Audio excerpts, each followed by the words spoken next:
اور پھر اگلا دن نبی صلی اللہ علیہ وسلم نے میدان مزدلفہ میں عشاء کی نماز کے بعد رات کو آرام کیا تھا. رات کو سونا آرام کرنا اس دن سنت ہے، اس لیے اس رات کو سونا سنت ہے، اس لیے کہ اگلا دن جو 10 ذی الحج کا ہے، 10 ذی الحج کا دن جس کو یوم النحر کہتے ہیں، جس دن باقی دنیا میں لوگ قربانی کر رہے ہوتے ہیں اور وہ عید الاضحیٰ کا دن ہے. اس دن میں باقی سب جو غیر حاجی ہیں وہ تو اپنے اپنے گھروں میں جو لوگ افورڈ کر سکتے ہیں، جو جن کو توفیق ملتی ہے وہ قربانی کرتے ہیں. اب یہ 10 ذی الحج کا دن جو ہے ان حجاج کرام کے لیے بہت ہی زیادہ پرمشقت ہوتا ہے، اس لیے کہ میدان مزدلفہ میں صبح فجر کی نماز پڑھتے ہی ان کو نکلنا ہے اور یہ منا کی طرف روانہ ہوتے ہیں. منا وہی جگہ ہے جہاں پر حاجی 8 ذی الحج کو موجود تھے، جہاں پر خیمے لگے ہوتے ہیں. منا میں جو قربان گاہ بنائی گئی ہے وہاں پر حاجی اپنا جانور قربان کرتے ہیں اور اس کے بعد اپنے بالوں کا بال کٹواتے ہیں، حلق اور تقصیر جس کو بولتے ہیں، تو بال کٹواتے ہیں حجاج کرام. اور اس کے بعد پھر شیطان کو کنکریاں ماری جاتی ہیں. تو ظہر کے وقت شیطان کو کنکریاں ماری جاتی ہیں. اس کے بعد پھر حاجی مکہ میں آ جاتے ہیں خانہ کعبہ کا طواف کرنے کے لیے. تو 10 ذی الحج کو 3 بڑے مناسک ادا کیے گئے. نمبر 1 سب سے پہلے قربانی، پھر حلق یا تقصیر یعنی پورا بالوں کو منڈوا دینا حلق کہلاتا ہے، اور تقصیر کا مطلب ہوتا ہے بالوں کو چھوٹا چھوٹا تراش لینا. عورتیں اپنے بالوں کی ایک لٹ کاٹ لیتی ہیں تقریباً 1-1.5 انچ کی، تو یہ تقصیر ہو جاتی ہے. اس کے بعد انہوں نے شیطان کو کنکریاں مارنی ہوتی ہیں. یہ 3 بڑے کام نبی صلی اللہ علیہ وسلم نے مناسک حج میں ہمیں سکھائے. ان تینوں کاموں کی ترتیب کو آگے پیچھے کیا جا سکتا ہے کیونکہ وہاں بہت رش ہوتا ہے، تو جس کو پہلے قربانی کا موقع مل جائے وہ پہلے قربانی کر لے، جس کو پہلے شیطان کو کنکریاں مارنے کا موقع مل جائے وہ پہلے وہ کر لے، تو درست ہے. ہر تینوں کو آگے پیچھے کرنے کی اجازت نبی صلی اللہ علیہ وسلم نے دی ہے. اب یوم النحر قربانی کا دن، جس دن غیر حاجی لوگ اپنے اپنے گھروں میں قربانی دیتے ہیں، نبی صلی اللہ علیہ وسلم نے فرمایا قربانی کا دن افضل ترین دن ہے. اور یہ دن آپ کو پتا ہے کہ عید الاضحیٰ کا دن ہے، جس دن ہم عید مناتے ہیں. تو اہل اسلام کو اللہ تعالیٰ نے 2 عیدیں سکھائی ہیں. ایک ہے عید الفطر جو کہ رمضان کے روزے مکمل کرنے کی خوشی میں اللہ تعالیٰ نے ایک خوشی کا دن، ایک تہوار کا دن ہمیں عطا کیا. اس دن بھی تکبیریں پڑھی جاتی ہیں اور خوب کھایا پیا جاتا ہے اور پارٹیز کی جاتی ہیں اور ملنا جلنا خاندان والوں کو، رشتہ داروں کو، دوستوں کو، سب کے ساتھ میل جول، وہ چھٹی کا دن منایا جاتا ہے اور ایک تہوار کہ سب مختلف چیزیں بنائیں، کھائیں، پکائیں، سب مل جل کر رہیں، ایک دوسرے کی پارٹیز کریں، ایک دوسرے کے گھر جائیں، روٹھے ہوئے رشتہ داروں کو منائیں، روٹھے ہوئے دوستوں کو منائیں، کیونکہ آج خوشی کا دن ہے، آج کوئی ایک دوسرے سے ناراض نہ رہے. لیکن عید الاضحیٰ کا دن، اس دن امت 2 حصوں میں تقسیم ہوتی ہے. امت کے کچھ افراد حج کر رہے ہوتے ہیں اور باقی لوگ اپنے اپنے گھروں میں قربانی کرتے ہیں. اس عید پر خود کو یاد رکھنا ہے، خود اپنے آپ کو اور اپنی ذات کو، کہ ہم کس حد تک اللہ تعالیٰ کے قریب ہیں، یعنی اللہ کی قربت کو محسوس کریں. اللہ تو ہر وقت ہمارے ساتھ ہے، وہ تو ہمیں کبھی بھی نہیں چھوڑتا، لیکن ہم غافل ہو جاتے ہیں.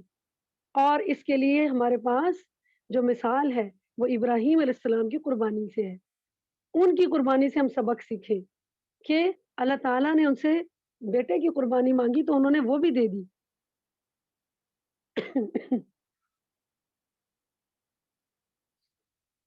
تو ہم دیکھتے ہیں کہ دنیا میں ہر ملک میں تہوار منائے جاتے ہیں، اور آپ کو پتہ ہے کہ ہر سیلیبریشن، ہر تہوار اس کے پیچھے ایک تاریخ ہوتی ہے، کوئی کہانی ہوتی ہے. عید الاضحیٰ کے دن کی قربانی کے پیچھے ایک بہت بڑی کہانی ہے، اور وہ کہانی ہے ایک انسان کی قربانی کی. وہ انسان جو عظیم انسان جن کا نام ابراہیم علیہ السلام تھا، ان کو اللہ تعالیٰ نے اپنا نبی بنایا، اپنا پیغمبر بنایا. ان کی قربانی صرف یہی نہیں تھی کہ انہوں نے اپنے بیٹے اسماعیل کی گردن پر چھری چلا دی تھی. یہ قربانی تو بہت بعد میں لی گئی. اس سے پہلے ابراہیم علیہ السلام سے ہر چیز کی قربانی مانگی گئی. عراق میں پیدا ہوئے اور جس ماحول میں پیدا ہوئے وہاں پورے کی پوری قوم